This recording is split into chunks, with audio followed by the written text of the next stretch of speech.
The day does not begin with the sunrise. It begins with a sound.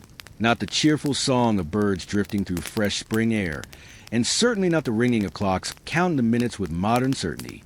Instead, somewhere beyond a wall of rough oak and woven reeds, a rooster tears open the darkness with a cry that sounds less like celebration and more like a warning.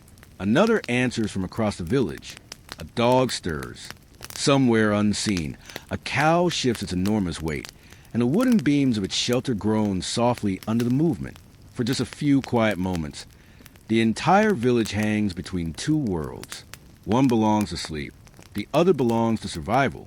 And for every family tucked beneath heavy wool blankets in this little corner of medieval England, that thin line between comfort and hardship is measured not by hours on a clock, but by the slow arrival of daylight itself. Every minute spent lying still is warmth borrowed from the fire that died hours ago. Every minute delayed means precious work left unfinished before darkness returns once again. This is not a dramatic battle. No armies gather. No kings ride across the countryside. No famous names are about to change history. Instead, history whispers through ordinary people, through aching hands, smoke-blackened roofs, damp boots waiting beside the door, and bread dough quietly rising in the corner of a tiny room. It lives inside mornings exactly like this one. So, if you like, settle in beside the fading embers of the hearth. Pull your wool blanket just a little tighter around your shoulders. Listen carefully to the house as it wakes one sound at a time. Together, we're going to spend one slow morning in medieval England, long before anyone opens their eyes. The house has already begun speaking. A small crack echoes somewhere above as one of the roof timbers cools from yesterday's fire. Tiny pieces of dried thatch rustle overhead where mice have spent the night exploring their familiar pathways. Wind slips through narrow gaps between timber beams, carrying with the unmistakable smell of damp earth. The room itself is surprisingly small. If you stepped inside expecting spacious cottages from storybooks, you might feel almost embarrassed by how little space exists here. Nearly every object has more than one purpose, because every square foot matters. The walls are made from woven branches packed tightly with a mixture of clay, straw, and animal dung. The material dries into surprisingly sturdy panels, though small cracks appear after years of rain and winter frost. These are patched whenever time allows, usually during warmer months when fresh clay can dry properly. Nothing is perfectly straight. Nothing is perfectly smooth. Every surface carries fingerprints left by the people who built it. The floor beneath your feet isn't wooden. It's packed earth. Generations of footsteps have pressed the soil until it feels almost as hard as stone. In wealthier homes, fresh rushes are spread across the floor to soften each step and absorb moisture. Here, the layer is thin, carrying faint scents of herbs gathered months ago. Lavender, mint, and occasionally sweet woodruff when fortune has smiled upon the household. The smell is unlike any modern home, with smoke lingers in everything, not just the fireplace, the blankets, the clothes, the walls. Even fresh bread carries traces of smoke because nearly every meal has spent hours above an open fire. Your eyes adjust slowly. The last glowing ember inside the hearth paints gentle shades of orange across blackened stones. Ash settles quietly like gray snow. The fire has almost died. That matters more than it might first appear. Fire is comfort. Fire is cooking.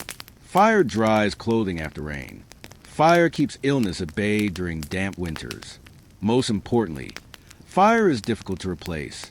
Creating a new flame is possible, of course, but it demands patience. Flint strikes steel again and again, searching for one tiny spark to land inside carefully prepared tinder. On cold mornings, families often protect a few glowing coals beneath layers of ash overnight. If those coals survive until dawn, precious time and effort are saved. So before breakfast, before conversation, before anyone truly wakes, someone will kneel beside those fading embers, not because it is tradition, because it is necessity. The oldest daughter often rises first. Not always. Every household works differently. But children in medieval villages become useful remarkably young. A girl of 10 may already understand dozens of daily responsibilities that adults depend upon. Her morning begins quietly, careful not to wake younger brothers curled beneath shared blankets. She moves barefoot across the cool floor. Even in summer, the earth steals warm from her feet. She crouches before the hearth. A bundle of dried straw waits nearby, protected carefully from moisture. Small sticks are arranged with practiced hands. Nothing is hurried, because haste often smothers the fragile spark before it becomes a flame. A gentle breath, another, then another. Finally, a thread of pale smoke curls upward. Moments later, a tiny orange glow appears. The room begins warming long before the sun reaches the windows. Outside, dawn has barely arrived.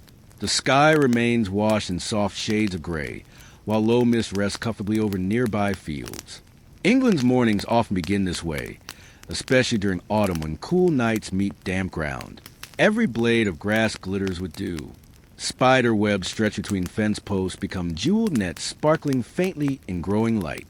The village itself appears almost asleep, but if you listen carefully, not one moment of silence exists. A horse stamps inside its stable. Geese argue loudly over nothing in particular. Somewhere beyond the cottages, sheep answer each other across the hills. A wooden gate creaks. Metal touches stone. Someone coughs. Someone laughs softly. Someone begins another ordinary day. These sounds rarely appear in great history books. Yet together, they form the soundtrack of medieval life. There are no engines, no electrical hum, no distant traffic. Every sound comes from living things. People, animals, wind, water, wood, iron. The world feels slower not because people move more slowly, but because nature decided the rhythm instead of machines. When rain came, plans changed. When winter arrived, everything changed. When daylight disappeared, work stopped. No negotiation, no extension, no exception. Inside the cottage, breakfast begins taking shape. Forget overflowing tables covered with roasted meats and polished silver. For most villagers, breakfast is simple, wonderfully simple. Yesterday's coarse bread, perhaps oat porridge. Sometimes a little cheese if milk has been plentiful. On fortunate mornings, onions or herbs find their way into pot. The bread itself tells a story. Unlike the soft white loaves familiar today, medieval bread for ordinary families is darker, heavier, and noticeably denser. Rye, barley, oats, and whatever grain survived the previous harvest all contribute their own character. Every bite requires effort. Every crumb represents months of labor. First came plowing, then sowing, then waiting, then praying for enough rain, but never too much, then harvesting, threshing, grinding, mixing, baking. A single loaf quietly contains nearly an entire year of work. No one wastes it, not even the smallest piece. Crumbs dropped onto the table are gathered carefully. Hard bread becomes soup. Dry bread becomes pudding. Nothing disappears without purpose. The woman tending the pot knows exactly how much grain remains inside storage bins. She does not need measurements. Experience tells her everything. One glance, one handful, one gentle shake of the sack. She already knows whether the family can eat comfortably until spring. That knowledge carries extraordinary weight, because every medieval family lives with one invisible companion: uncertainty. Will the harvest succeed? Will sickness arrive? Will the cow produce enough milk? Will winter last longer than expected? No one knows. So each ordinary morning carries quiet calculations hidden beneath familiar routines. Not fear exactly. Preparation. The kind learned over generations. The first warmth from the revived fire never reaches the whole room at once. Instead, it moves slowly, almost cautiously, as though the cottage itself is waking from sleep. The stones surrounding the hearth begin to hold a little heat. Damp air that settled during the night starts to drift upward in soft currents.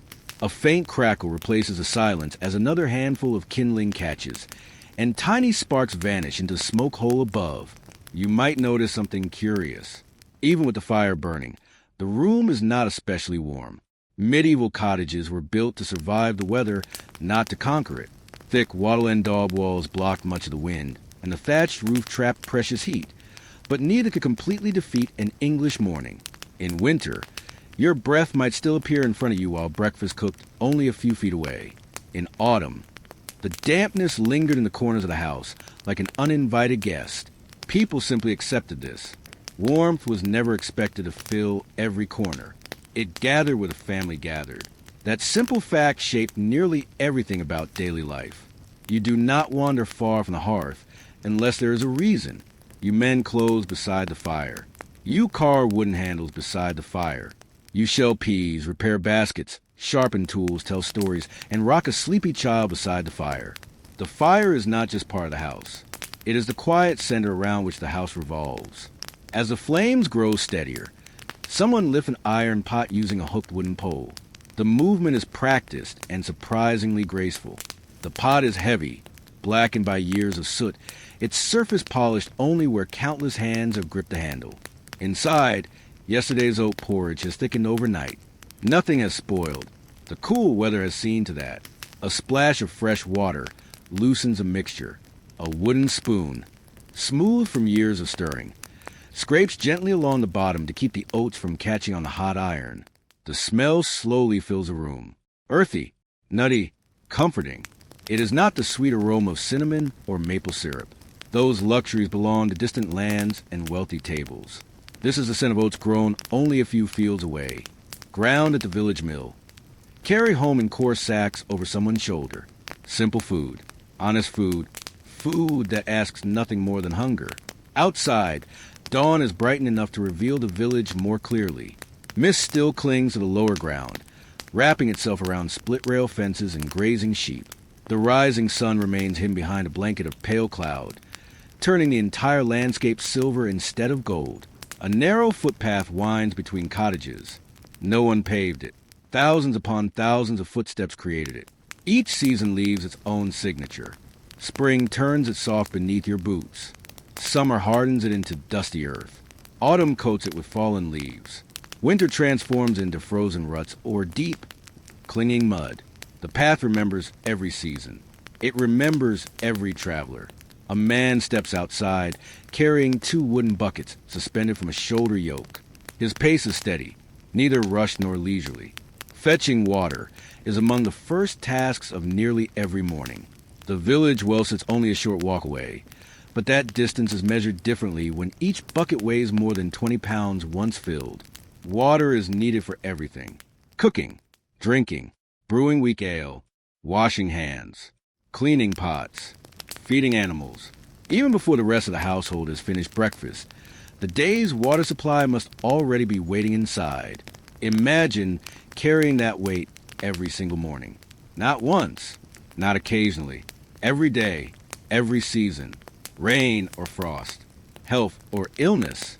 The body quietly adapts to such routines until extraordinary effort begins to feel entirely ordinary. At the well, neighbors gather almost without planning. This is one of the village's earliest meeting places. Conversations remain soft at first. People are still waking. Voices drift gently through the morning air. Someone asks whether rain is expected. Another wonders if the blacksmith has finished repairing a broken plowshare. A woman mentions that her youngest child finally slept through the night. None of these conversations will change history, yet they hold a village together.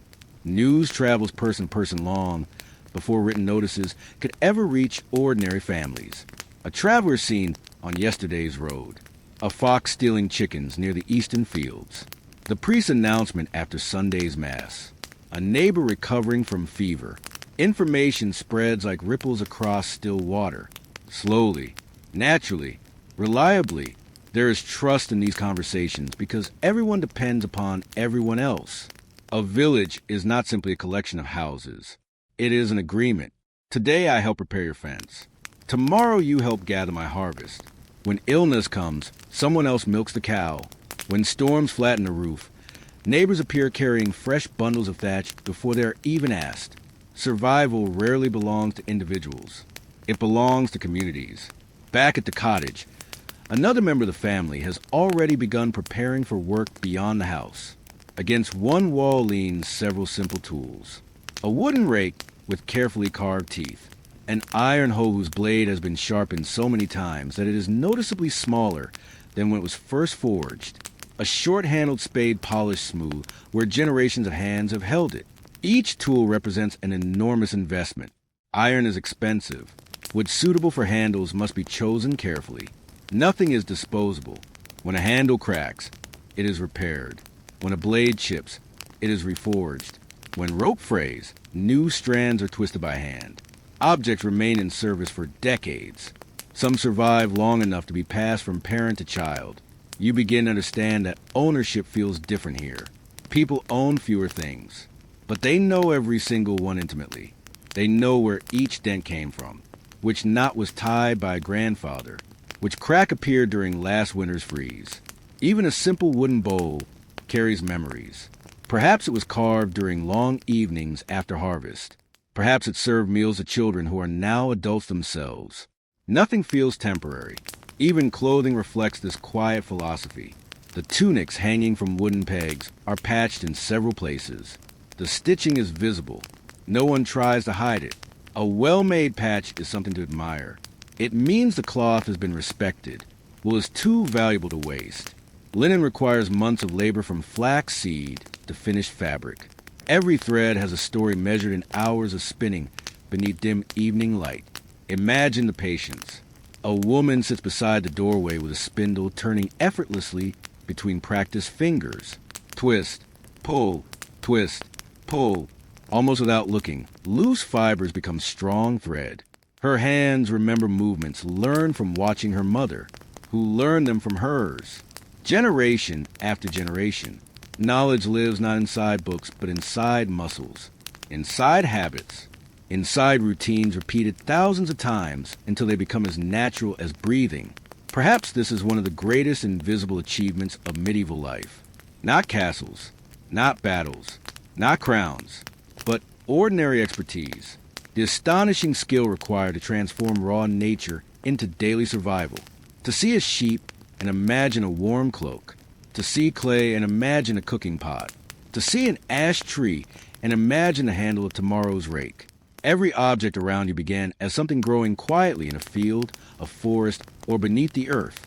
Very little arrived ready to use. Nearly everything passed through human hands first. And as the sun finally begins to climb above the distant hedgerows, golden light spills across the dew-covered fields. The mist slowly retreats. Birdsong grows louder. The village is no longer waking. It is fully alive. The real work of the day is only just beginning. The fields are waiting. They have been waiting all night beneath the cool sky, gathering dew on every blade of grass, every stalk of barley, every broad cabbage leaf in the village gardens. Now, as the first true sunlight reaches the open countryside, they seem almost to exhale. If you were standing at the edge of the village, you might expect silence. Instead, the landscape hums with quiet activity. A skylark rises almost straight into the pale blue sky, singing so continuously that it becomes difficult to tell where one note ends and the next begins. Honeybees wander between wild flowers growing along the hedgerows. Somewhere beyond a line of ancient oak trees, a wood pigeon calls with its slow, comforting rhythm. Nothing here feels hurried. Nature never does. It simply continues. And the people who live here have learned, over countless generations, that resisting nature is exhausting. Working with it is survival. You follow a narrow path leading away from the cottages. The morning dew immediately soaks the edges of your boots. Long grass brushes against your legs, leaving cool droplets on the coarse wool of your clothing. The air smells wonderfully alive, a mixture of damp soil, crushed herbs, with smoke drifting from distant chimneys and the faint sweetness of flowering hawthorn. It is a smell almost impossible to recreate today. Modern life has replaced many of these scents with asphalt, fuel, polished concrete, and electricity. But here, the earth itself has a fragrance. Freshly turned soil smells rich and deep, carrying the memory of countless seasons. Fallen leaves slowly becoming compost add another layer. Even the animals contribute their own familiar presence. Not unpleasant, simply honest. The countryside smells exactly like a place where life is constantly growing, feeding, dying, and beginning again. A farmer kneels beside a small plot of onions.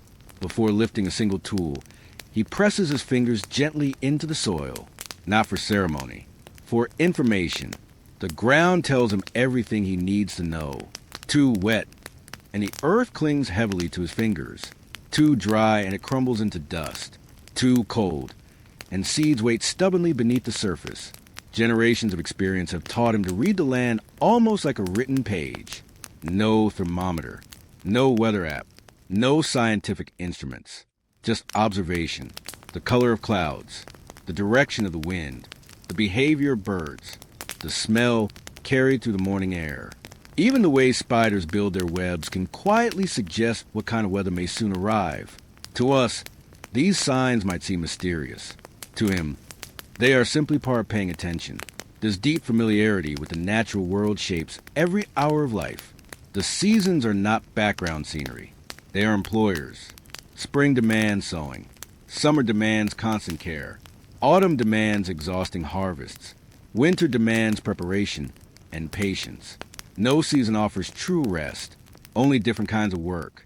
As you continue walking, the fields stretch farther than they first appeared, yet they are not divided into neat rectangular farms.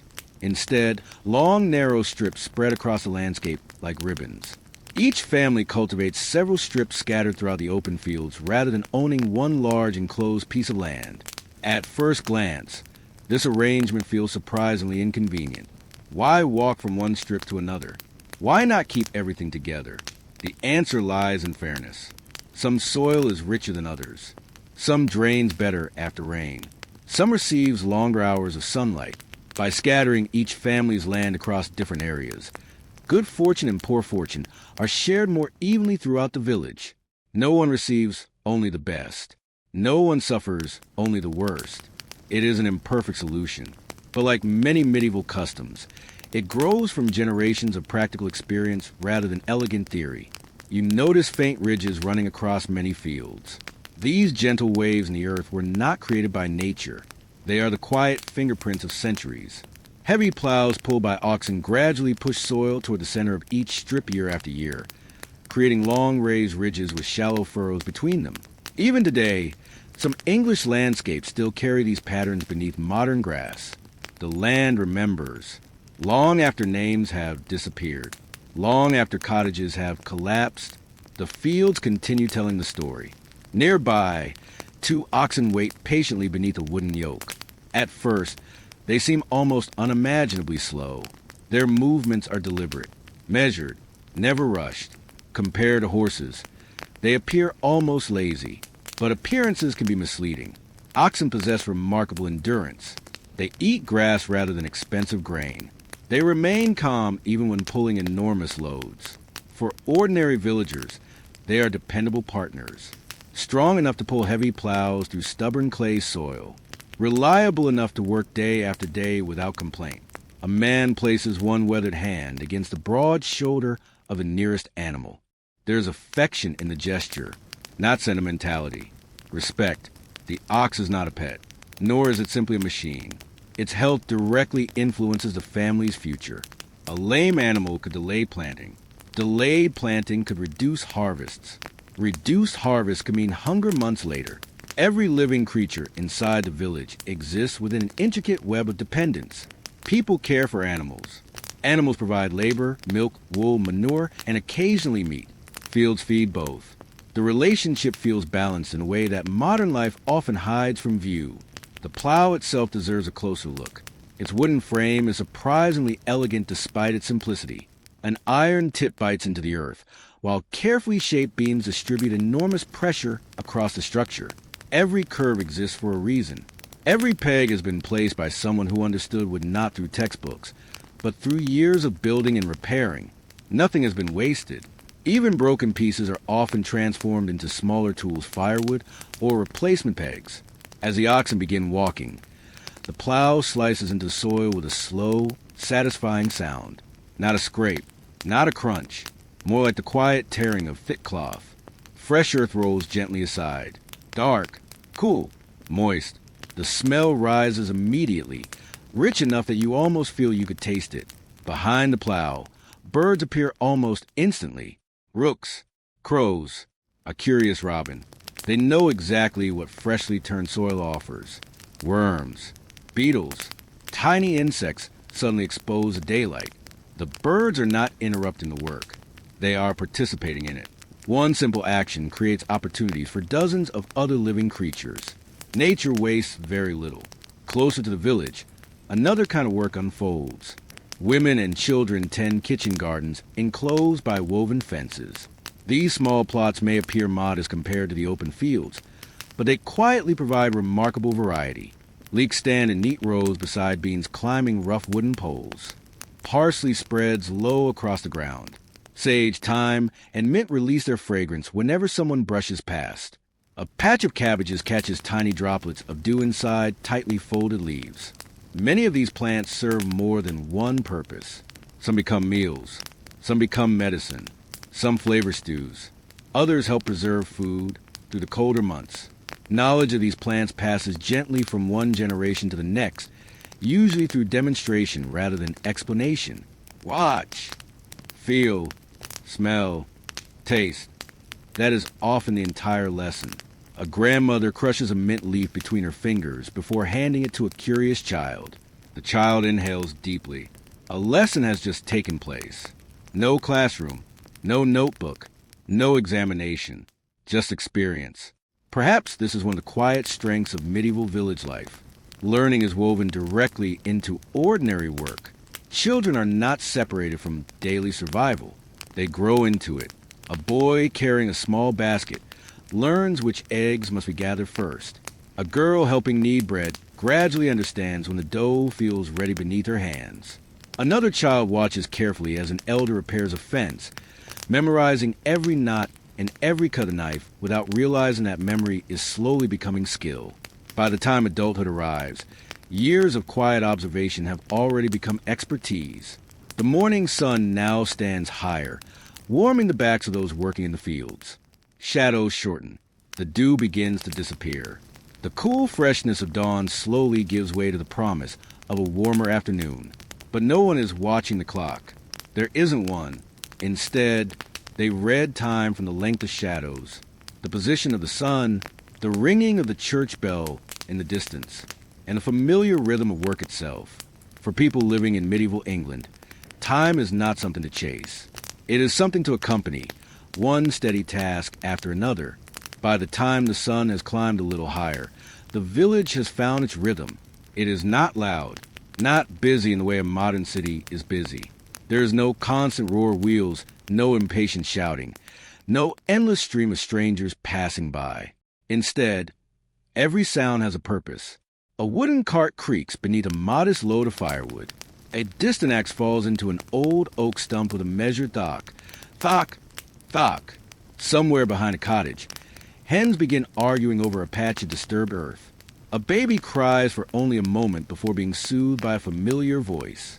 Above it all, swallows dart through the air, chasing insects with impossible precision, their wings cutting softly through the warming morning. If you close your eyes, you can almost separate every sound. Nothing overlaps for long. Each noise appears, lingers, and gently fades into the next. Perhaps that is one reason mornings felt longer in medieval England. Life unfolded in individual moments rather than all at once. As we continue walking together, another smell begins to drift across the village. It is impossible to mistake.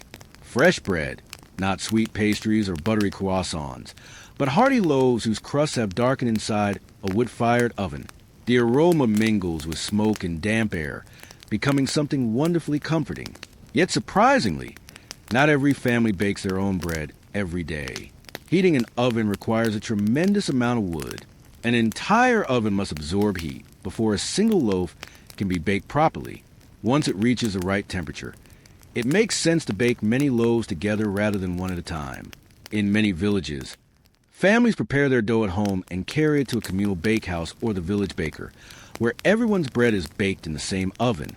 Imagine arriving with your carefully prepared loaf, marked by a small cut or unique pattern, so it can be recognized after baking. A simple cross, a shallow circle, 3 short slashes, tiny signatures made with a knife. The bread may all look similar, but every household knows its own. The baker's oven is already radiating heat. Long before sunrise, dry oak logs were stacked inside and set alight. For hours, flames licked the thick stone walls until they stored enough heat to bake dozens of loaves without adding more wood. When the fire burns down, Glowing embers are raked aside. The floor is swept quickly with a damp bundle of herbs tied to a wooden pole. Then, one by one, the loaves disappear into the darkness. There is no glass window to watch them rise, only experience. The baker knows the oven by its breath. Too hot, and the crust burns before the center cooks. Too cool, and the bread becomes dense and pale. He judges the temperature by the color of the bricks, the feel of the heat on his face, and years of practice that no written recipe could replace. Knowledge like this cannot be rushed. It settles into the hands over decades. As warm loaves emerge, the crust crackles softly while cooling in the open air. For just a moment, the entire street smells like toasted grain and smoke. Children notice first. They always do. A little farther along the lane stands one of the most important buildings in the entire village. Not the manor house, not even the church. The mill. From a distance, you hear it before you see it. Water tumbles steadily over the mill race. A heavy wooden wheel turns with patient determination. Inside, enormous millstones grind together with a deep, rumbling sound that never quite stops. Grain arrives here as hard little kernels. It leaves as flour. That simple transformation feeds an entire community. Without the mill, bread becomes impossible. Porridge becomes difficult. Winter becomes far more uncertain. The miller understands machinery in a way few others do. He listens constantly. A slight change in the sound of the stones may reveal that grain is feeding too quickly. A subtle vibration might suggest a wooden bearing needs replacing. Even the smell matters. Fresh flour carries a pleasant sweetness. Scorched flour hints that something inside the mechanism is rubbing where it should not. His ears, eyes, and hands become instruments more sensitive than any machine available in his age. The wheel outside turns because of the river. The river flows because of yesterday's rain upon distant hills. The bread on tomorrow's table depends upon clouds that drifted across England days before anyone noticed them. Everything connects. It is difficult not to admire how visible those connections are. Modern life often hides the long journey behind ordinary objects. Flip a switch, turn a tap, open a refrigerator. Most of us rarely see the chain of people and places making those simple actions possible. Here, nothing is hidden. Every loaf reminds you of the field. Every field reminds you of the rain. Every rainy season reminds you how fragile abundance can be. Leaving the mill behind, another sound slowly grows stronger. Metal striking metal. Clear, sharp, rhythmic. Clang, a pause. Clang, another pause. The blacksmith is already at work. Unlike the gentle sounds of baking or grinding grain, the forge announces itself boldly. You feel it before stepping inside. Warm air spills through the open doorway, carrying the unmistakable scent of charcoal, hot iron, and damp leather. The workshop is darker than the bright morning outside. Sunlight squeezes through narrow gaps between the timbers, catching tiny flecks of ash that drift lazily through the air. In the center burns the forge itself. The fire glows almost white at its hottest point, fed by charcoal carefully chosen because it burns hotter and cleaner than ordinary wood. A young apprentice works the bellows. Back and forth, back and forth. Each steady pull sends fresh air rushing into the coals, causing the fire to brighten with a sudden roar. The iron resting within slowly changes color. First dark red, then cherry red, then brilliant orange, finally nearly yellow. That color tells the blacksmith everything. No thermometer hangs on the wall. He reads heat with his eyes. Using long iron tongs, he lifts the glowing metal onto the anvil. The first hammer blow rings across the village. Not wildly, deliberately. Each strike lands exactly where it must. Metal stretches, curves, flattens, changes. Between blows, the smith pauses for only the briefest moment, not to rest, but to observe. The iron is constantly cooling. Every second matters. If he strikes too late, the metal resists. If he strikes too early, he risks shaping it incorrectly. The work demands strength, certainly, but more than strength, it demands timing, patience, attention. Watching the blacksmith is a reminder that craftsmanship is often less about force than about listening. Listening to the material, listening to the fire, listening to years of experience quietly guiding every decision. Today's task is ordinary. A new horseshoe, the repair of a broken hinge, perhaps a fresh blade for a farmer's hoe. Nothing destined for a king, nothing that will be displayed in a castle. Yet these small creations keep the village alive. A loose hinge becomes a secure door. A sharpened plow cuts cleanly through spring soil. A repaired sickle gathers autumn grain more efficiently. History often remembers the swords. Daily life depended upon the nails. Outside the forge, the morning continues to unfold beneath a widening blue sky. The sun has dried the last traces of dew from the paths. Children laugh as they carry small bundles of kindling toward home. An old shepherd pauses for a moment beneath an elm tree, leaning on his crook while his flock grazes peacefully nearby. The church bell rings once across the countryside, not as a warning, not in celebration, simply as another familiar heartbeat within the village. No one rushes. No one checks a pocket watch. People lift their heads, acknowledge the sound almost unconsciously, and return to whatever their hands were already doing. Time here is shared, measured together, not by numbers, but by bells, by shadows, by birds overhead, and by the comforting certainty that another ordinary morning is slowly becoming another ordinary day. And in that quiet ordinariness lies the true heart of medieval England, where survival was built not on grand moments, but on thousands of small, careful acts repeated with patience, skill, and hope. The bell fades into the distance. Its deep, familiar note rolls gently across the fields, over grazing sheep through the hedgerows, and finally disappears into the quiet fold of the English countryside. No one pauses to count how many seconds it lasts. No one reaches for a clock. The sound itself is enough. For generations, that bell has quietly marked the passing of the day. It has called villagers to prayer, warned of fires, celebrated weddings, mourned funerals, and reminded everyone that time belongs not to individuals, but to the entire community. As its echo fades, the village settles once more into the comfortable rhythm of work. The lanes are now noticeably livelier than they were at dawn. A pair of boys hurry past carrying bundles of willow branches almost as tall as themselves. Their laughter rises and falls with each uneven step, though they are careful not to drop their load. Willow is valuable. It bends without breaking, making it perfect for repairing fences, weaving baskets, and mending animal pens. Behind them walks an older woman carrying a basket balanced easily on her hip. Inside lie freshly gathered eggs cushioned by straw. She has already inspected each one by touch alone, without realizing it.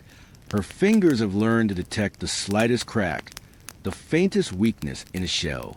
It is knowledge earned not through instruction but through repetition. Thousands upon thousands of mornings just like this one. These quiet skills surround you everywhere. The cooper shaping a barrel can judge the curve of an oak stave with a single glance. The shepherd recognizes each sheep from remarkable distances. The carpenter knows which piece of ash will bend and which will split. The beekeeper notices subtle changes in the sound of a hive before opening it. It is easy to overlook such expertise because it appears so effortless. Yet every one of these abilities represents years of patient observation. Perhaps that is one of the greatest lessons hidden within medieval life. Mastery grows slowly, very slowly, like an oak tree. No one expects perfection after a season. The village itself reflects this same patience. Most cottages were not built in a single summer. Families often added to them little by little as children grew, as harvest improved, or as spare time allowed. A new storage shed one year, a slightly larger animal shelter the next. Fresh thatch after a storm damaged the old roof. Nothing feels rushed. Buildings mature alongside the families who live inside them. As you continue walking, the path narrows beside a low stone wall. Its uneven surface catches the morning sunlight, revealing patches of pale green moss nestled between weathered stones. Look closely, and you will notice that no mortar holds many of them together. Instead, each stone supports the next through careful placement alone. The wall survives not because it is forced together, but because every piece quietly supports its neighbors. There is something wonderfully fitting about that. The village itself works much the same way. No household stands entirely alone. If one family loses a cow, others may lend milk until another calf is raised. If illness keeps someone from harvesting, neighbors often appear with sickles before the grain spoils. Not because life is always generous, but because everyone understands that next season, the same kindness may need to return in the opposite direction. Mutual dependence is not considered charity. It is simple common sense. Farther ahead, the scent of freshly cut wood grows stronger. You soon discover its source. A carpenter is working beneath the shade of a large elm tree.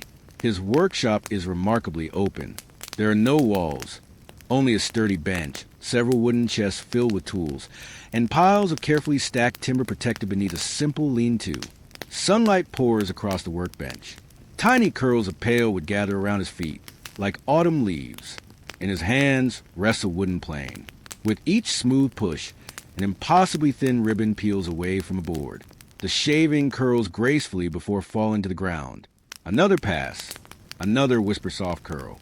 The freshly exposed wood glows almost golden in the morning light. Its scent is clean and slightly sweet. Oak smells different from ash. Ash smells different from elm. Experienced craftsmen know the difference immediately. Each species has its own personality. Oak is stubborn but incredibly strong. Ash bends willingly without snapping. Elm resists water better than many others. Hazel grows straight and flexible. Wood is never simply wood. Every tree carries its own strengths. Today's project is modest, a replacement handle for a farmer's spade, not an elaborate piece of furniture, not carved decorations for a noble's hall, just a tool that must fit comfortably in someone's hands through countless hours of work. The carpenter tests its balance repeatedly. He grips it, turns it, runs rough fingertips along the grain. He removes only the smallest amount of material each time. Once wood has been cut away, it cannot be put back. That simple truth encourages careful thinking before every movement. Nearby, his apprentice gathers the wood shavings. None are wasted. Some will help start tomorrow's fire. Others may line animal bedding. Even the smallest scraps eventually find purpose. Waste is a luxury very few can afford. As the morning grows warmer, more villagers appear along the lanes. Some greet each other with little more than a nod. Others pause for brief conversations. No one seems especially hurried, yet remarkably little time is wasted. People understand the rhythm of the day. There will be moments for conversation, moments for work, moments for shared meals. The balance comes naturally. Children weave through these interactions almost unnoticed. One little girl proudly carries a clay jug nearly half her height. It contains fresh milk from the morning's milking. She walks with extraordinary concentration, eyes fixed upon the narrow path ahead. Every careful step matters. A stumble would mean far more than spilled milk. It would mean lost nourishment, lost effort, lost time by the time she reaches home. Her mother smiles without saying very much. Approval here often arrives quietly. Responsibility is trusted early, not because childhood is ignored, but because every capable pair of hands strengthens a household. Even play reflects this world. Children fashion tiny carts from scraps of wood. They weave crowns from daisies. They skip stones across shallow streams. They carve whistles from willow branches. Their games imitate the adults around them, not because they're forced to, but because work itself is woven naturally into everyday life. Learning and living are rarely separated. The village dog stretches lazily beneath a wagon, one eye half open. It has spent the morning wandering from doorstep to doorstep, collecting affectionate pats and perhaps the occasional crust of bread. Cats patrol the edges of barns with quiet determination, keeping mice away from precious stores of grain. Geese march noisily along the lane as though convinced they own it. In many ways, perhaps they do. Animals are everywhere, not hidden behind fences or distant fields. They share the same spaces, the same sounds, and often the same daily routines as the people around them. The boundary between human life and the natural world feels wonderfully thin. A swallow builds its nest beneath the eaves of a cottage. No one disturbs it. Its appetite for insects makes it a welcome neighbor. A robin lands briefly on the handle of an abandoned rake before darting away again. Bees drift lazily between flowering herbs planted just outside cottage doors. Every creature has found its place. As the sun continues its slow climb, the shadows beneath the cottages grow shorter still. The cool freshness of early morning begins to surrender to gentle warmth. The first half of the day is quietly unfolding, not through dramatic events, but through hundreds of small acts of care, skill, and attention. It is easy from centuries away to imagine medieval England as a place defined by castles, kings, and conflict. Yet standing here with the smell of fresh-cut oak in the air, the soft murmur of neighbors talking nearby, and the steady rhythm of ordinary work surrounding you, another truth becomes impossible to ignore. Most people did not wake each morning wondering about history. They woke wondering whether the roof will hold through another winter, whether the barley would ripen, whether the hens would keep laying, whether the fire would stay lit, whether the people they loved would return safely home before dusk. And perhaps those quiet questions, asked in thousands of villages across countless ordinary mornings, tell us far more about medieval England than any royal chronicle ever could. The sun has now climbed well above the eastern hedgerows. Its light no longer arrives in long golden beams stretching across the fields. Instead, it settles gently over the village, warming rooftops of thick thatch, drying the last damp patches along the winding footpaths, and casting crisp shadows beneath every cart, fence, and fruit tree. Without anyone announcing it, the morning has entered a new chapter. The cool hush of dawn has quietly given way to the steady confidence of late morning. You begin to notice something remarkable. Almost every task happening around you follows an invisible order. No written schedule hangs on a wall. No bell rings every hour. Yet somehow everyone seems to know exactly what should happen next. The cows have already been milked. The bread has cooled. The first loads of water have been carried home. The forge is busy. The millstones continue turning. The gardens have been weeded before the heat of midday. Every action flows naturally into the next, like a river following the shape of the land. This rhythm has been learned over generations. It lives inside memory rather than instruction, and because everyone shares it, the village moves almost as one. At the edge of a meadow, an elderly shepherd pauses beside a weathered oak. His flock grazes peacefully nearby, spreading slowly across the grass in a loose white cloud. He does not constantly shout commands. He hardly moves at all. Instead, he watches. Years of experience have taught him that sheep reveal their intentions long before they wander too far. A single lifted head, a nervous shuffle, the sudden stillness of the flock, tiny changes that most people would never notice. To him, they speak clearly. Beside him lies his faithful sheepdog. The dog appears asleep. One ear twitches. One eye opens at the shepherd's quiet whistle, so soft you barely hear it. The dog rises instantly and circles the flock with effortless precision. No barking, no panic, only calm, practiced movement. Watching them together feels less like witnessing commands being given and more like observing a conversation between old friends. Neither wastes energy. Neither wastes words. The partnership has been built over countless mornings just like this one. A little farther along the lane, another quiet scene unfolds. Outside one cottage, strips of freshly washed linen flutter gently from a simple rope stretched between two wooden posts. There is no soap with artificial fragrance. No electric washing machine hidden inside the house. Laundry is hard work. Water must first be carried. Clothes are soaked, scrubbed, beaten against smooth stones or wooden boards, rinsed again and again, then hung carefully where sunlight and wind can do the rest. Even the weather becomes part of the process. A bright, breezy day feels like a gift. A sudden shower can mean beginning all over again. Every household pays close attention to the sky, not out of curiosity, out of necessity. The clouds drifting overhead are more than scenery. They are tomorrow's possibilities. The woman, hanging the linen, pauses for a moment. She lifts her face toward the breeze. Perhaps she is judging whether rain might arrive before evening. Perhaps she simply enjoys a brief moment of warmth on her skin. There is room for both. Life here is demanding, but it is not without moments of quiet appreciation. People notice the scent of blooming hawthorn. They pause to admire the first swallow returning in spring. They smile when a calf takes its uncertain first steps. Joy exists.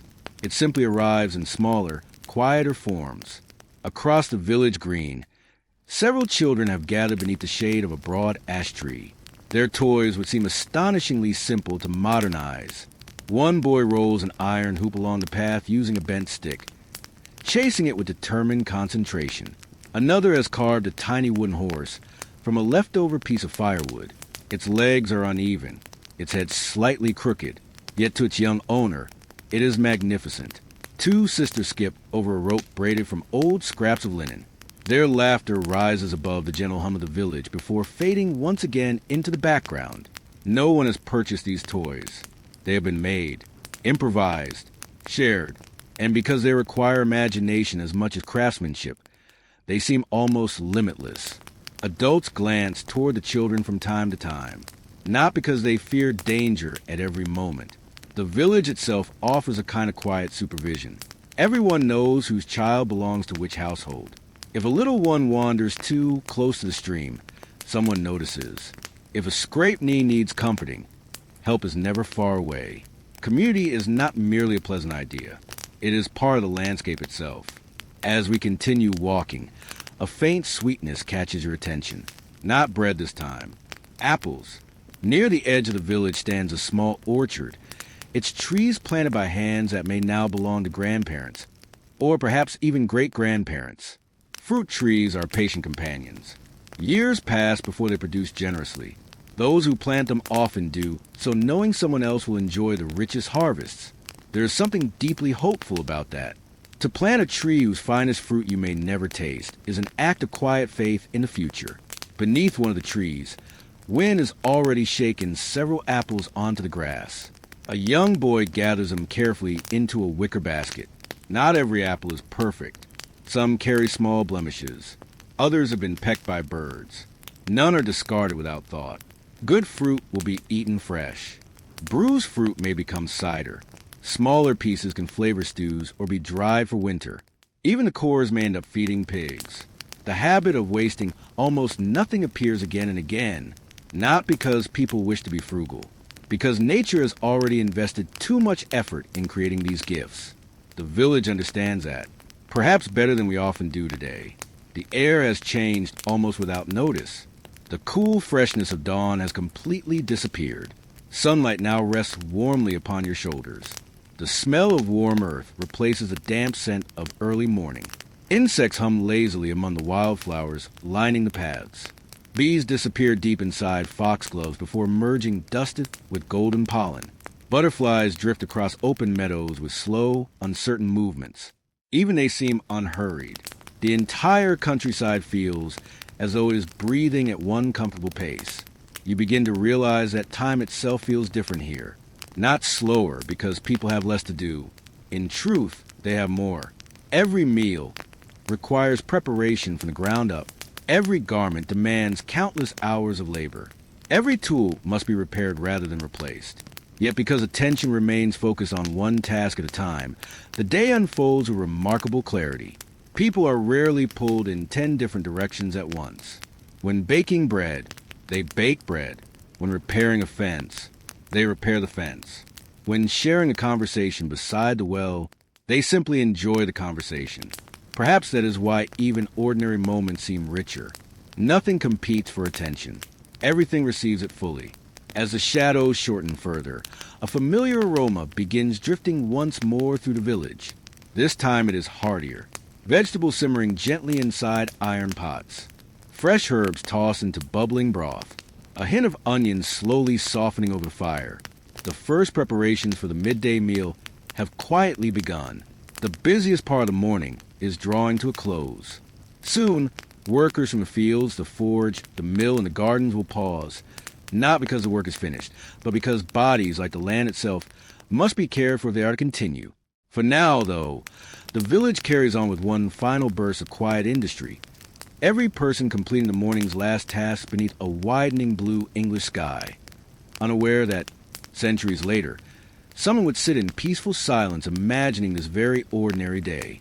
And perhaps that is the greatest privilege of all, to discover that history is not only found in the extraordinary.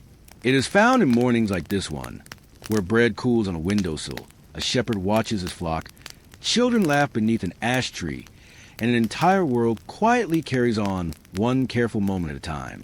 The scent of the midday meal arrives before anyone is called to it. It drifts gently through the village on the warm breeze, weaving between cottages, slipping over stone walls, and lingering beneath the shade of old elm trees. Somewhere, a pot of vegetable pottage bubbles softly over an open fire. In another home, onions and leeks slowly soften in an iron cauldron. Fresh parsley, chopped only moments ago, releases its bright fragrance into the steam. The smell is not extravagant. There are no exotic spices announcing wealth from distant lands. No rich sauces thick with cream or sugar. Yet there is something deeply comforting about these simple meals, because every ingredient carries a memory of the place around you. The onions grew only a few hundred steps away. The herbs were gathered from the kitchen garden. The barley came from fields visible beyond the cottages. Even the fire beneath the pot was fed with a collected from nearby woodland. There is an intimacy to every meal. The distance between field and table is astonishingly short. As we wander toward the heart of the village, the pace of work begins to soften. Not stop, simply soften. A farmer wipes his brow with the sleeve of his wool tunic before resting his hoe against a fence. Two young women return from the well with one final pair of water buckets, their shoulders grateful for the brief relief. At the forge, the blacksmith sets aside a newly finished hinge to cool, knowing that iron, like people, performs better after moments of rest. There is wisdom in these pauses. The people of medieval England understand something that modern life often forgets. Work cannot continue forever without breaking either tools or bodies. The oxen are unharnessed for a while and led toward fresh grass. Their slow chewing seems almost meditative.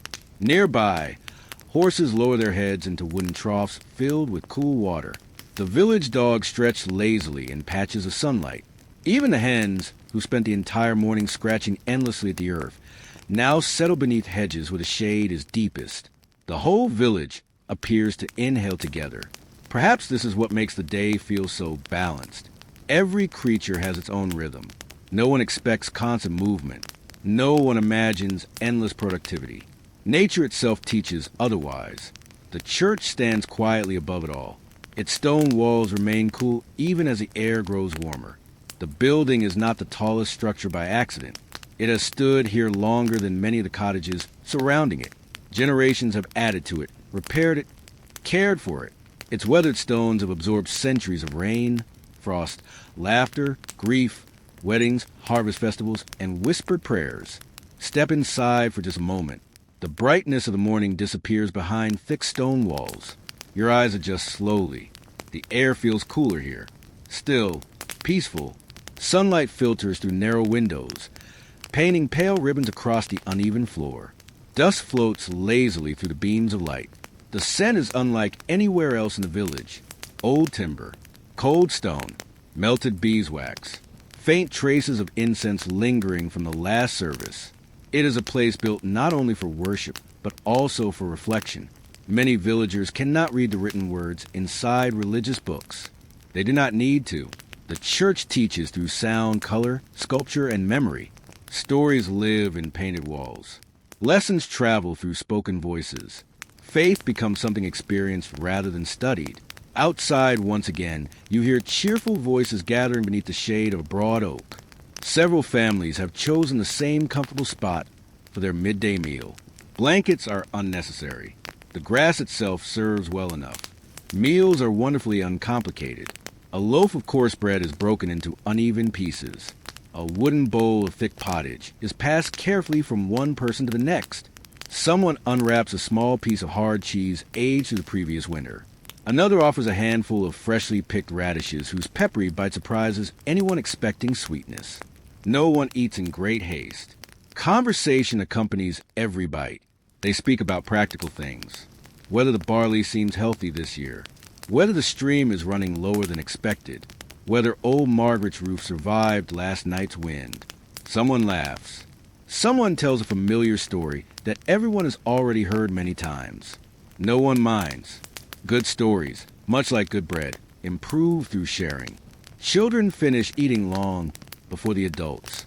Almost immediately, they disappear once more into their own adventures. One group races toward the edge of the meadow, chasing grasshoppers that leap impossibly far through the tall summer grass. Another searches patiently beneath hedgerows for interesting feathers or unusually shaped stones. A little girl proudly carries a tiny frog cupped carefully between both hands before releasing it beside a quiet pond. There is curiosity everywhere. Nature is not something visited on weekends. It is the classroom, the playground, the pantry, the pharmacy, the workplace. Every path teaches something to those willing to notice. As you sit quietly beneath the oak, it becomes easy to understand why the pace of life feels so different. The village is not trying to conquer the landscape. It is trying to belong to it. People shape the land. Certainly, fields are plowed, trees are coppiced, streams are diverted toward mills. But every action acknowledges limits. Harvest too much woodland, and there will be little firewood next winter. Overgraze the common pasture, and every family's animals will suffer. Take more fish than the river can replace, and lean months become even harder. These lessons are rarely written down. They become traditions because forgetting them carries consequences. The older villagers remember difficult years. They remember summers when rain refused to come, winters when snow covered the fields for weeks beyond expectation, harvests ruined by blight, livestock lost to disease. Those memories quietly influence today's decisions. Perhaps one more sack of grain should remain untouched. Perhaps another bundle of firewood should stay stacked beneath the shed, not from fear, from experience. Preparation is a form of hope. After the meal, no one leaps immediately back into heavy labor. Instead, there's a brief moment of remarkable stillness. A father leans comfortably against the trunk of the oak, his cap resting across his eyes. An elderly woman continues spinning almost absent-mindedly, her spindle dancing with effortless rhythm even while she chats with her neighbors. A toddler falls asleep against his mother's shoulder, soot still visible on one tiny cheek from exploring too close to the morning's fireplace. The breeze rustles gently through the leaves overhead. Somewhere nearby, bees continue their endless work among wildflowers. The church bell rings softly in the distance, not demanding attention, simply reminding everyone that another peaceful hour has quietly passed. You cannot help but notice how little separates work from rest here. Neither is considered more important than the other. Both are necessary. The hand that builds fences must also share meals. The feet that walk behind plows must also pause beneath cool shade. The voices that discuss harvests must also laugh together from time to time. Perhaps that quiet balance is the true heartbeat of this village. Not perfection, not ease, but an understanding that survival depends not only upon labor, but also upon community, memory, patience, and the simple comfort of sharing an ordinary meal beneath an English sky. The afternoon still waits ahead, with its own work, its own quiet challenges, and its own gentle rewards. But for this brief moment, medieval England seems content simply to breathe.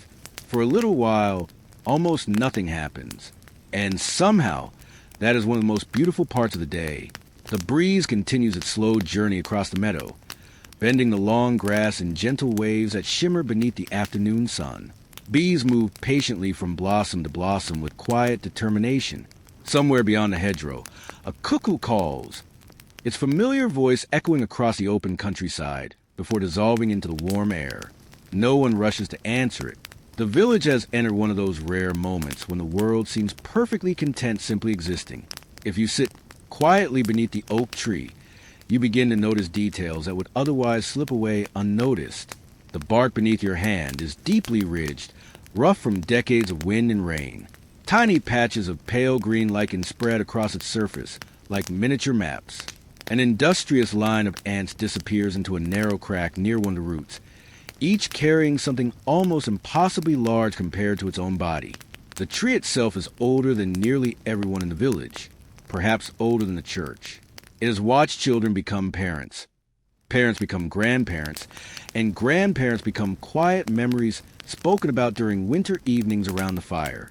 Long before today's cottages stood nearby, this oak was already stretching its branches toward the English sky. There is comfort in that kind of permanence. The people here understand that they belong to the land only for a short while. The trees, the rivers, the hills, they remain. Perhaps that is why they are treated with such practical respect. Not because every decision is perfect, but because tomorrow depends upon what survives today.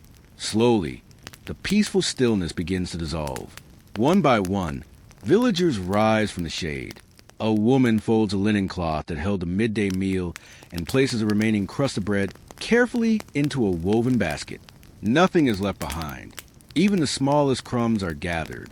Nearby, an elderly man brushes dried grass from his wool cloak before reaching for the walking stick that has accompanied him for years. Its polished handle shines from constant use, molded almost perfectly to the shape of his hand. The afternoon's work awaits. Yet there is no visible reluctance, no dramatic sighs, no complaints carried across the meadow. Work is not viewed as an interruption to life. It is simply part of life itself. You begin walking once more through the village lanes. The sunlight has changed. It now falls almost directly overhead, making the whitewashed walls of a few wealthier cottages appear brilliantly bright against their dark timber frames. Small windows glimmer with tiny panes of uneven glass where they exist at all. Most homes still rely on simple wooden shutters, open wide to welcome every possible breath of fresh air. Warm air carries dozens of familiar scents. Fresh hay drying in nearby fields. Smoke curling lazily from cottage chimneys. The faint sweetness of flowering clover. Leather warmed by the sun. Fresh-cut timber waiting beside the carpenter's bench. Even the smell of damp wool drying after its morning washing has become part of the village's invisible identity. Every place has its own fragrance. This one smells unmistakably alive. At the edge of one cottage, a woman kneels beside a patch of medicinal herbs. Unlike the vegetables destined for tonight's supper, these plants serve another purpose entirely. She gently brushes her fingers across the silvery leaves of sage. Beside it grows yarrow, its tiny white flowers trembling in the breeze. Nearby, neat clusters of calendula brighten the garden with cheerful bursts of yellow and orange. To modern eyes, they are simply beautiful flowers. To her, they are a carefully tended collection of remedies. A scraped knee, a persistent cough, a headache after long hours beneath the summer sun, an upset stomach. Long before pharmacies, villages relied upon generations of observation. Some remedies worked remarkably well. Others offered more comfort than cure. People learned through experience, slowly adding to the quiet storehouse of knowledge passed from parent to child. The woman plucks only what she needs, never more. Even healing plants require time to grow again. As you continue along the lane, rhythmic knocking catches your attention. Not the ringing blows of the blacksmith this time. A gentler sound. Tap, tap, tap. Under the shelter of a broad hazel tree, an elderly basket maker sits surrounded by willow rods, soaking in a shallow trough of water. The rods appear surprisingly plain, long, flexible, almost fragile. Yet, in his hands, they become something entirely different. His fingers move with astonishing confidence. One strand bends around another. A second slips beneath. A third locks them gently into place.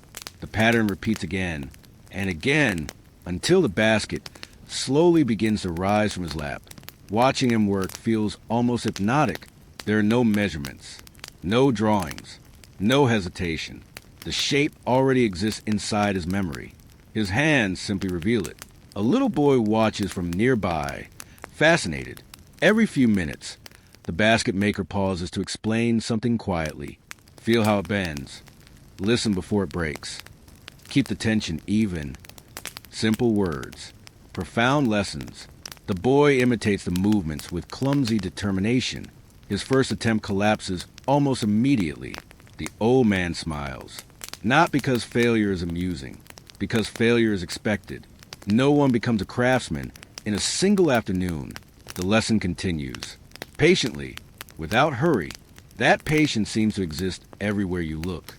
The farmer does not shout at stubborn soil. The shepherd does not scold the weather. The carpenter does not rush drying timber. Nature has already decided how quickly many things can happen. People have learned to work within those boundaries. Perhaps that quiet acceptance explains why the village feels so peaceful. Not because life is easy. Far from it. Harvests fail. Illness arrives unexpectedly. Storms tear away roofs. Children fall sick. Animals wander. Hardship is never far away. Yet the people here have discovered something quietly resilient. Most problems cannot be solved through panic. They are solved through steady hands, clear minds, neighbors willing to help, and tomorrow's sunrise. Across the common pasture, several cows graze lazily beneath the watchful eye of a young herdsman. He carries little more than a simple hazel staff. Occasionally he whistles softly. The cattle respond almost without thinking, adjusting their slow path across the grass. He knows every animal individually. The one with the white patch above her prefers wandering toward the stream. The oldest cow walks more slowly after long winters. The youngest calf startles easily whenever pigeons burst suddenly from the hedges. To outsiders, they might all appear identical. To him, each possesses its own familiar personality. This closeness between people and animals shapes everyday life in countless small ways. Milk is never just milk. It comes from a particular cow. Comes from sheep known since spring. Even the horse pulling a cart has a history shared with its owner. Relationships stretch beyond human neighbors. The village itself feels like one large family whose members simply happen to include birds, livestock, dogs, orchards, streams, and fields. The afternoon sun continues its slow journey westward. Although there are still many hours of daylight remaining, experienced villagers are already thinking ahead, not anxiously, habitually. How much firewood remains stacked for night? Will enough water be needed before sunset to justify another trip to the well? Should the chickens be gathered a little earlier if clouds continue forming beyond the western hills? These thoughts drift quietly through the mind almost without effort. Preparation is woven so deeply into daily life that it feels less like planning and more like breathing.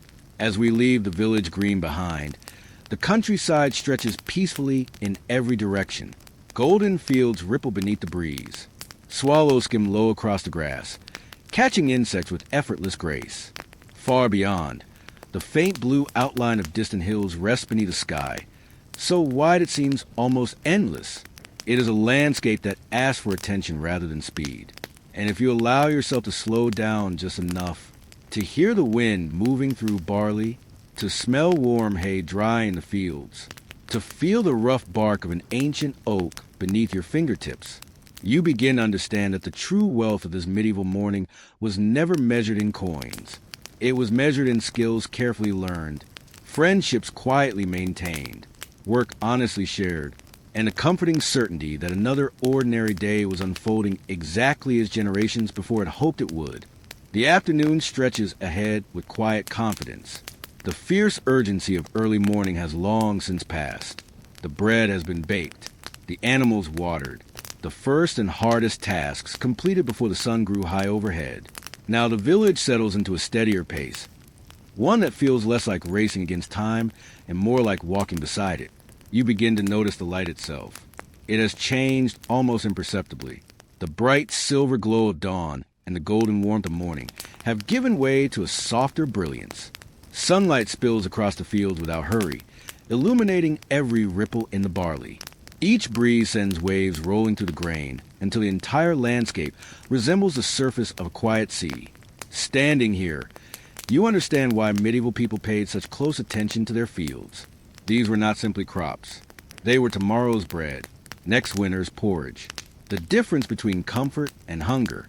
A single patch of barley represented thousands of tiny acts of patience. The soil had been turned, stones removed by hand, seeds scattered carefully, birds chased away, weeds pulled, fences repaired, prayers whispered during dry weeks, hope renewed after heavy rains. And now, as the grain swayed gently beneath the afternoon breeze, every villager looked upon it with something close to affection. Not because farming was romantic, because it was personal. Every stalk carried a little piece of someone's labor. Along one narrow field, two women worked quietly together gathering herbs that have reached the perfect stage for drying. Bundles of thyme, sprigs of rosemary, long stems of lavender whose fragrance becomes stronger the more they are handled. The herbs will be tied with simple linen cord and hung upside down beneath the shelter of the cottage roof, where warm air can slowly remove their moisture. They will flavor winter meals, freshen bedding, soothe coughs, ease headaches, Perhaps even calm a restless child who struggles to sleep during a windy autumn night. Nothing about the process feels rushed. The women select each stem individually. Some are left untouched because they are too young, others because insects have already claimed them. Good gathering means thinking about next month as much as today. Leave enough for the plant to recover. Leave enough for the bees. Leave enough for another season. It is a quiet conversation between people and the land. Nearby, a young boy carefully leads a pair of geese along the village lane. At first, the task appears almost comical. The birds refuse to walk in a straight line. One suddenly wanders toward a puddle. Another pauses to investigate an interesting patch of grass. The boy never raises his voice. Instead, he gently taps the ground with a slender stick and patiently guides him back toward the common pasture. You cannot help but smile. Patience seems to be one of the village's greatest resources. Not because everyone is naturally calm, but because impatience rarely solves anything here. You cannot hurry a goose. You cannot hurry bread dough. You cannot hurry a growing tree. Nature quietly teaches the same lesson every day. Further along the path, the rhythmic clack of wooden wheels draws your attention. A small cart creaks slowly beneath a load of freshly cut hay. The horse pulling it walks with measured confidence, its ears flicking occasionally at persistent flies. Every turn of the wheel produces a familiar groan from the dry wooden axle. It is a sound heard so often that few villagers notice it anymore. Yet if it suddenly disappeared, the silence would feel strangely empty. The cart itself tells a story of careful maintenance.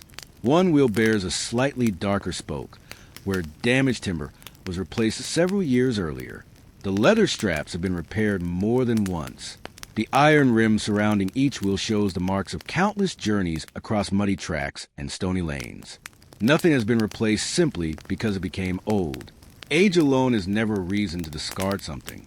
Only when an object can no longer be repaired does its life truly end. And even then, it's what becomes firewood. Its iron becomes new nails. Its leather becomes patches. Almost everything begins another story. The afternoon breeze freshens unexpectedly. Clouds drift lazily across the blue sky, casting broad shadows over the fields. For a few delightful moments, the temperature drops just enough for everyone to notice. Faces lift instinctively. Farmers glance upward. Children stretch out their arms to feel the cooler air. The weather is never ignored. Every change matters. Clouds may promise rain. Rain may nourish crops, or flatten them. A shift in the wind might bring tomorrow's storm, or simply a pleasant evening. Centuries of observation have taught villagers to notice these subtle changes almost unconsciously. Not every prediction proves correct, but paying attention costs nothing. Ignoring nature can cost everything. Near the edge of the common, an elderly woman scatters handfuls of grain for a small flock of chickens. The birds rush forward with surprising enthusiasm, clucking noisily as they compete for every kernel. She laughs softly. It is not a loud laugh, just a quiet moment of amusement shared with creatures she has cared for through many seasons. She knows exactly which hen lays the largest eggs, which one insists upon hiding her nest beneath the hedge every spring, which rooster crows before the first hint of dawn. To someone passing through, they are simply chickens. To her, they are familiar neighbors. Perhaps this closeness is one of the hidden gifts of medieval village life. People own fewer possessions, yet they know those possessions deeply. The same is true of places. A certain bend in the stream where trout gather. An old ash tree struck by lightning years ago. The meadow that floods every unusually wet spring. The field where wild poppies bloom most brightly. Nothing remains anonymous for long. Everything belongs to a story. As the afternoon slowly unfolds, the churchyard becomes unexpectedly lively, not because of a service, but because several older villagers have gathered beneath the shade of ancient yew trees. Some repair fishing nets. Others carve small wooden pegs. One man patiently sharpens a scythe with long, practiced strokes of a whetstone. Between these quiet tasks flows an endless stream of conversation. Stories of harsh winters, memories of abundant harvests, gentle teasing about forgotten tools or wandering sheep. The youngest among them mostly listen. The oldest mostly remember. And somewhere between memory and listening, history quietly survives. No one announces, "Now I shall teach you." Instead, knowledge slips naturally into ordinary conversation. A remark about the best time to sow beans. A warning never to stack damp hay. Advice on recognizing the first signs of an approaching frost. These lessons travel effortlessly from one generation to the next, not inside books, but inside relationships. The afternoon sun begins its slow journey westward. It is still bright, still warm, yet the light has softened almost imperceptibly. Long shadows are beginning to think about returning. The swallows now fly lower across the meadows, sweeping gracefully over tall grass alive with crickets and butterflies.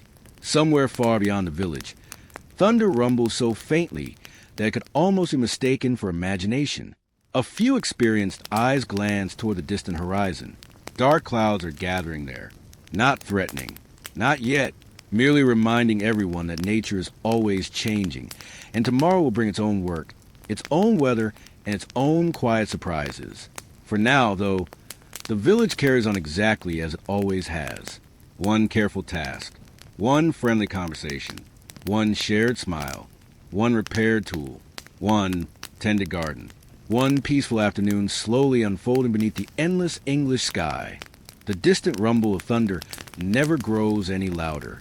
Instead, it lingers on the far horizon like a thoughtful reminder that the weather always has the final word. The dark clouds remain well beyond the rolling hills, leaving the village wrapped in warm afternoon sunlight. Still, people notice. They always notice. A farmer pauses beside his barley field and studies the western sky for a few quiet moments. He is not trying to predict the weather with certainty. No one can. He is simply gathering clues.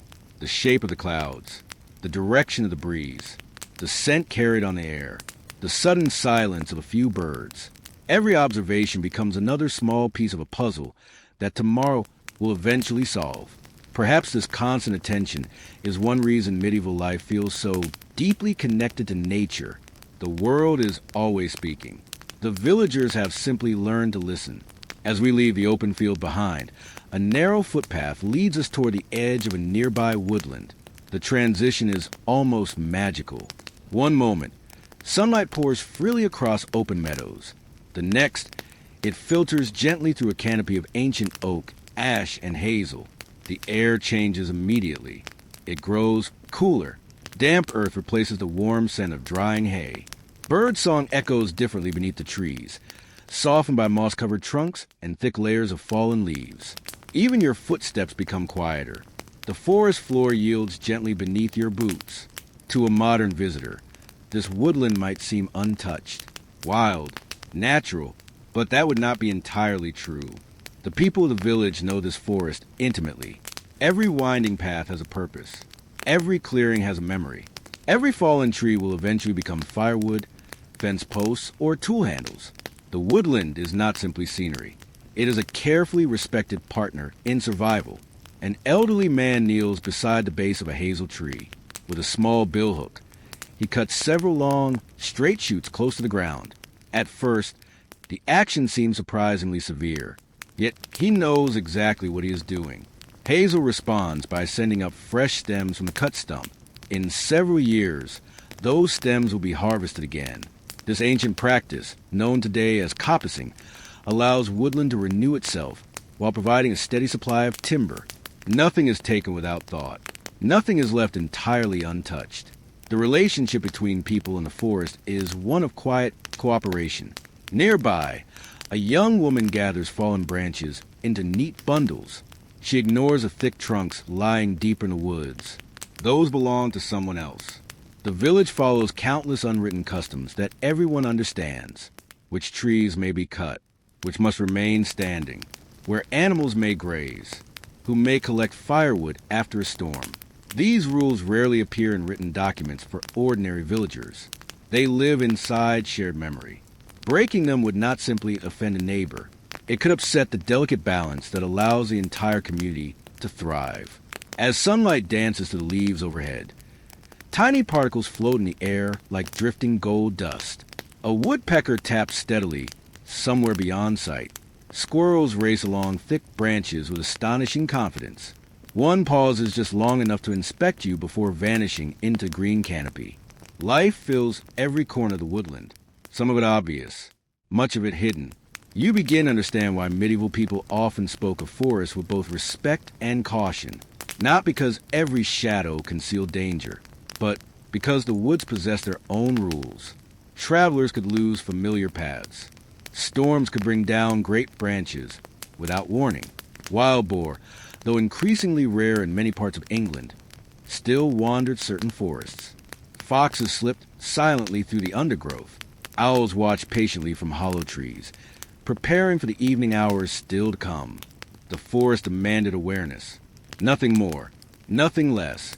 As we continue walking, the trees suddenly open onto a small clearing where several villagers are stacking freshly split logs beneath a simple wooden shelter.